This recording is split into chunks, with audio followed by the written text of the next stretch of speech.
Uma mãe adotiva imita todos os modelos e referências de uma mãe biológica. O pai também. Nada disso podemos ver numa relação homossexual ou numa família, onde os referenciais de parentesco, sejam eles biológicos ou postiços, simplesmente não existem. A relação filial pode ser no máximo uma imitação de um laço de parentesco, mas nunca genético. Seu cosplay do gaguinho? Ou será que você, por um acaso, está se referindo a uma questão instintiva? Logo você, que não gosta de ser comparado a animais? Senhor Cufalante, quem está falando de instinto aqui? Estamos falando de laços de parentesco. A família adotiva imita uma família natural. Eu não posso chamar uma mulher de pai da mesma forma que não posso chamar um homem de mãe. Que carinha trouxa. 3. Em relação ao abandono de familiares. O exemplo do filho abandonado. Você realmente acha que a única forma de se abandonar uma criança é aquela tipificada no Código Penal? Gaguinho. Cusito, uma coisa é o abandono de crianças, o que é um risco. Outra coisa é você estabelecer um relativismo que vai justificar o abandono delas. Ao reduzir a dimensão familiar à mera afetividade, você está basicamente justificando também o abandono, justamente porque as ligações humanas não dependem de compromissos sólidos, mas de variações de sentimentos. Cuidar de uma família nem sempre é agradável, nem sempre é prazeroso. Casar implica aborrecimentos e até mesmo decepções. Mas a humanidade faz estes sacrifícios visando um bem maior, que é a segurança, a incolumidade e a preservação da família. Quanto ao abandono de incapaz, a lei advém de um dever moral, e não familiar. Que homenzinho burro. Abandono de incapaz tipifica-se a quem detém a guarda da criança, seja como pai biológico ou adotivo. Eu posso ser acusado de abandono de incapaz, pelo fato de não ter filhos. Sua anta. O dever moral se consagra justamente pelo laço familiar. Pode sim, seu imbecil que tem a pachorra de dizer que é advogado. O incapaz não precisa nem ser uma criança necessariamente infeliz, assim como você não precisa ser pai de ninguém para tanto.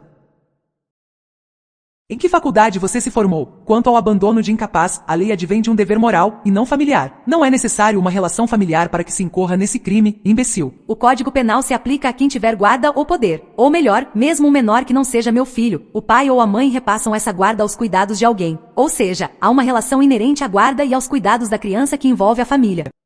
O pai que não tem afetividade com seu filho não deve jogá-lo na rua por uma questão moral, camarada. Uma questão moral que diz respeito a uma relação familiar ou a quem essa relação familiar passa a guarda ou cuidados. Essa questão moral vale para quem não é pai ou para quem a família não deixou os cuidados. A resposta é não, não é mesmo, seu idiota? Ele encaminha a criança para adoção e pronto. No entanto, ainda existe relação de parentesco. Só o pai ou a mãe podem levar a criança para a adoção, porque está no poder deles e na relação de parentesco.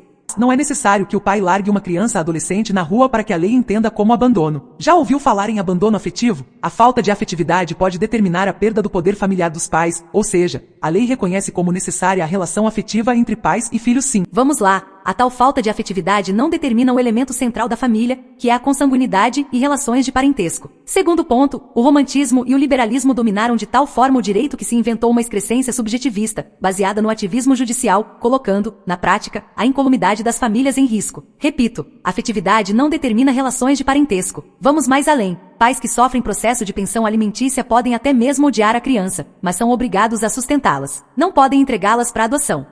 O pai e mãe, de fato, ao perder o poder familiar não deixa de ser pai de seu rebento, mas essa relação passa a ser apenas jurídica. Uma família pode ser sustentada apenas por uma relação jurídica? O exemplo da herança. Um filho odeia seu pai, mas não perde o direito à herança. Não foi você que citou uma porrada de laços que ligam os indivíduos de uma família, e agora quer me convencer que essa ligação pode ocorrer somente por intermédio do direito à herança? Não, bobalhão, é justamente o contrário. O direito de herança existe porque há um vínculo de parentesco consanguíneo entre famílias. Vou mais além. Um colateral, um primo ou um irmão distante, por exemplo, pode exigir a herança dos bens, se não houver descendentes ou ascendentes vivos do morto. Simples assim. Cadê a porra da afetividade aí? O exemplo da senhora abandonada. A velha pede uma pensão alimentícia e os problemas dela estão resolvidos. Ela não precisa de ajuda para mais nada, só o apoio financeiro. Muito bom. Isso que eu chamo de uma relação familiar salutar, aquela que só existe nos termos da lei. Não, cozito, a mãe pede pensão alimentícia porque existe uma relação de parentesco entre o filho, mesmo sendo ingrato. Mas pela sua lógica, a mãe nem poderia exigir o direito de ser assistida economicamente, justamente porque, segundo suas palavras, família é mera afeição. Acabou a afeição, acaba a família. Acabando a família, foda-se a velha. Francamente, você é muito limitado. Francamente, eu desenho, rascunho pra você uma obviedade e você ainda insiste na estupidez? O direito por si só não cria um ambiente familiar adequado, compreende? Tapado, ninguém está dizendo que a lei deve criar ambientes adequados, mas sim que deve proteger as relações familiares. A lei protege os direitos dos membros de exigirem ajuda de outros membros, porque são família. Não importa se eles se amam ou se odeiam. Eles têm relações de parentesco e a partir daí, se exige direitos e obrigações. Mas dentro da sua lógica da afetividade, veríamos crianças e velhos desamparados, porque para se ter família, segundo suas palavras, é preciso a afeição. Isso é ridículo. Agora imagine que essa mesma senhora adotou ilegalmente uma criança e essa criança, quando adulta, embora não possua nenhum dever legal para com a dita cuja senhora, presta-lhe apoio irrestrito, baseado em um sentimento de reciprocidade, ou se preferir, afetividade. Caríssimo, ninguém está negando a importância da afetividade na família. Estou afirmando apenas que a mera afetividade não é um fator determinante para defini-la. Dentro do seu conceito subjetivo de afetividade, essa mesma mocinha que foi adotada, ainda que ilegalmente pela mãe, poderia abandoná-la em nome da perda de afeto. Laços de família não são relações esporádicas de afeto. A lei foi o fator definitivo para a relação familiar? E quem está dizendo que a lei define a família? O Estado não define a família, mas os costumes, a biologia, a lógica, a razão, a lei natural. Segundo ponto, a mulher que adota uma criança, como já afirmei, age na forma de mãe, ainda que postiça. Ou seja, ela imita os fatores biológicos de uma mãe natural, enquanto referência de parentesco. Será que você é tão tapado que ainda não entendeu a explicação óbvia? 4. Em relação à minha crítica à maneira que você expressa sua fé. Concordo contigo quando você diz que a fé não é dissociada da razão, contudo, a razão não pode, dentro do universo de religiões existentes, indicar aquela mais correta. Claro que pode. A fé cristã explica-se racionalmente há pelo menos 2000 anos. Sendo assim, racionalmente, você não pode chegar à verdade religiosa pela razão pura, você pode no máximo incorrer em uma racionalização, que por sinal, você a faz frequentemente. A razão explica a religião, mas nem tudo pode ser explicado pelo prisma da razão. E sim, você diminuiu sim o conhecimento científico ao desconsiderar a importância da biologia no seu vídeo e ao afirmar que não é razoável a comparação do homem com o macaco. Poderia te sugerir a leitura do livro, O Terceiro Chimpanzé, se você não se ofendesse com tão pouco. Como posso diminuir o conhecimento científico, se o homem tem uma natureza radicalmente diferente até dos macacos? Quem está caindo numa visão rasteira digna de pirrolas é você, meu caro. Estude, saia dessa cegueira naturalista e politicamente correta. No mais, dar murro em ponta de faca me cansa um bocado. Um abraço do ateuzinho ignorante e mentiroso patológico.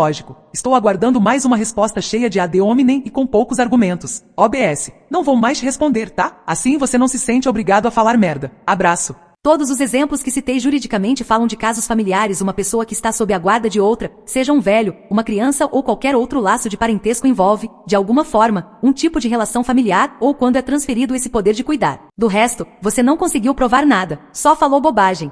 Eu posso ser acusado de abandono de incapaz, pelo fato de não ter filhos. Sua anta. Um agente policial que negligencia a segurança de preso tem uma relação de pai e filho com ele? E uma enfermeira em relação a um paciente? E se você encontrar um recém-nascido abandonado na rua e não prestar-lhe ajuda? Valeu seu advogado de merda. Agora não adianta tentar mudar o que disse. Agora eu fui de vez. Abraço. Um preso não é incapaz. E cara, você está mais perdido do que cu de veado em sauna gay. Um agente policial que negligencia a segurança de um preso pode significar abuso de poder, arbitrariedade, ilícito civil e criminal de outra natureza, menos abandono de incapaz, que diz respeito a alguém incapaz que está sob a guarda de alguém, incluindo a família. Logo, a família não é questão de afetividade, mas laços de sangue e parentesco. A afetividade faz parte da família, mas não é e a essência de que define. E uma enfermeira em relação a um paciente? A enfermeira que negligencia se chama omissão de socorro. Está no Código Penal. E se você encontrar um recém-nascido abandonado na rua e não prestar-lhe ajuda? É omissão de socorro, não abandono de incapaz. Abandono de incapaz é contra alguém incapaz, seja menor ou maior, que esteja sob a guarda de alguém. Não força a barra, cara. Você só falou asneira. Que tal você tomar no seu cu, seu idiota? Um preso que esteja sob o efeito de drogas é considerado incapaz. Uma idosa, sob os cuidados de uma enfermeira, é considerada incapaz. No exemplo da criança você tem razão, omissão de socorro é mais adequado. Resumo. Você é um advogado de merda que acha que é preciso ser pai para incorrer nesse crime. Fui. Um preso sob efeito de drogas não é considerado incapaz no sentido da tipificação penal de abandono de incapaz justamente porque ele se drogou voluntariamente e foi responsável pelos seus atos. Você é que é um jumento jurídico. Incapacidade implica um estado psicológico de imaturidade física ou mental ou de senilidade, loucura ou demência, que está sob a guarda de alguém. Agora você querer equiparar pessoas que se drogam com incapazes no mesmo sentido da criança e dos velhos, lamento, você é um idiota. Rafael Almeida diz. O vídeo só apresenta um exemplo prático, e mesmo assim, é tão ridículo que parece ter sido criado sob medida para ridicularizar o argumento contrário. Claro, o negócio é apresentar dados teóricos de que cu faz filhos. Lamento, órgão excretor não gera vida, gera bosta. 2. O vídeo não considera a necessidade de mudança no conceito de família para o mundo contemporâneo. Não avalia isso. Não há necessidade alguma de mudança no conceito de família, salvo para os socialistas, os engenheiros sociais, os gaysistas, que querem destruir a família e estatizá-la ao bel prazer da burocracia estatal. 3. Muitos países ricos, principalmente nórdicos, legalizaram o casamento e o reconhecimento familiar entre pessoas do mesmo sexo e estão muito bem. Mentira. A Suécia, Dinamarca e Holanda são países campeões de suicídios e estupros, além de problemas com drogas. Com certeza a família sueca sueca, que é campeã de criancinhas mal educadas e controladas pela burocracia estatal e pela erotização precoce, não pode ser exemplo para ninguém. A Suécia é o exemplo claro do politicamente correto mais histérico e da decadência europeia.